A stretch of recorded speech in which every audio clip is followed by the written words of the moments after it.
कोपरगाव तालुक्यात 10 वर्षापूर्वी एकच पोलीस स्टेशन होते। एका पोलीस स्टेशनवर अतिरिक्त भार पडत असल्या कारणाने 10 वर्षापूर्वी कोपरगाव तालुका पोलीस स्टेशनची निर्मिती करण्यात आली। कोपरगाव तालुक्यातील एकूण 55 गावे कोपरगाव तालुका पोलीस स्टेशनला जोडण्यात आली आहेत।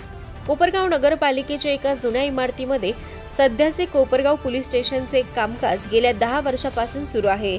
सदरची कोपरगाव नगरपालिकेची जुनी इमारत असल्या कारणाने पोलीस अधिकाऱ्यांना व कर्मचाऱ्यांना दैनंदिन कामकाज करताना मोठ्या त्रासाला सामोरे जावे लागत आहे। सध्या चालू असलेल्या पावसाळ्यामुळे दैनंदिन काम करताना अनेक अडचणींना तोंड द्यावे लागत आहे। कोपरगाव तालुका पोलीस स्टेशन हे नगरपालिकेच्या मालकीचे असलेल्या जुन्या इमारतीमध्ये कामकाजाचा गाडा हाकत आहेत। सध्याची ही इमारत अतिशय धोकादायक बनली असून अनेक ठिकाणी पावसामुळे गळत आहे। तसेच इमारत अतिशय जुनी व जीर्ण झाल्यामुळे मधील अनेक ठिकाणी स्लॅबचा भाग देखील खचला आहे। अनेक ठिकाणी स्लॅबचे गजे देखील दिसत आहे।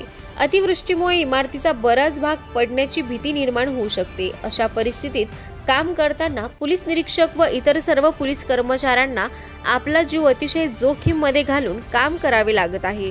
कारण सध्या पावसाळा व तसेच वादळ व इतर नैसर्गिक आपत्तीचे दिवस सुरू आहेत।